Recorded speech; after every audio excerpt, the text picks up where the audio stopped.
ఇటు అటు ఎందుకు తిరుగుతాను? ఇక్కడ కూర్చోవచ్చు. ఏమో అత్తమ్మ, నా మనసు అంత మంచి లేదు. ఈయన 2 రోజులు అయితే పోయి. కూర్చోవే, నువ్వు కూర్చో, వాడే వస్తాడు కానీ. ఏనమ్మా రాజుండా? అయ్యో ఏందన్నా అట్లా అంటున్నావు? కూర్చోబిడ్డ, నీకు చెప్పబోయింది కదా హైదరాబాద్, వాళ్ళకి ఎట్లా అడుగుతాను? ఏమైంది ఆయనకు? నేను పంపించిన మాట వాస్తవమే.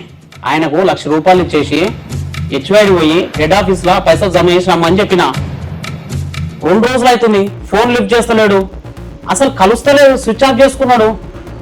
ఇంటికేమైనా వచ్చిందా, మీకేమైనా ఫోన్ చేసినా అని అడగనీకి వచ్చిన. లేదన్నా, మాకు ఫోన్ చేయలే.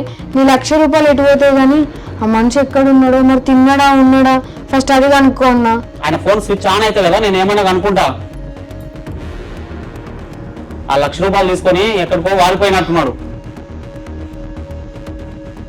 ఏందన్నా గట్లా మాట్లాడుతున్నావు? నువ్వు తెలిసిన గిట్లా మాట్లాడితే ఎట్లా చెప్పు? నాకు తెలుసు కాబట్టి అమ్మా, 3 రోజులు అయినాక నేను ఇక్కడికి వచ్చి మిమ్మల్ని అడుగుతున్నా.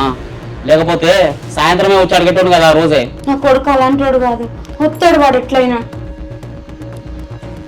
సరే, నాకు ఆయన తెలుసు కాబట్టి నేను ఏం చేస్తా అంటే ఆఫీస్లో ఒక 5 రోజులు టైం తీసుకొని ఆపుతా.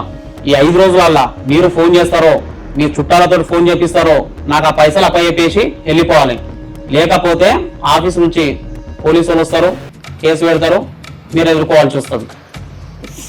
మేము పిలిపిస్తాను అన్న, ఎక్కడన్నా ఏమనుకుని నా కొడుకుని.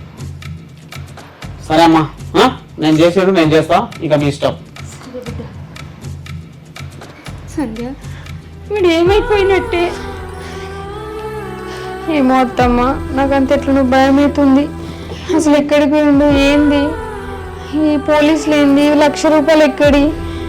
ఏం చెప్పకుండానే మాయే. కనీసం కొడుకు ఫోన్ అన్నా చేయకుంటున్నాడు. ఎప్పుడు అట్లా ఉండేటోడు కాదేవాడు.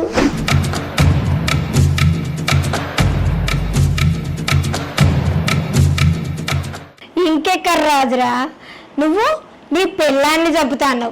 నీ పెళ్ళాన్ని చంపితే నాకేమవుతుందిరా పిచ్చిగాడిది. అదే నీకు స్కెచ్ అయితే నాకు డబ్బులు వచ్చినాయి, నీ పని కూడా ఖతమైంది.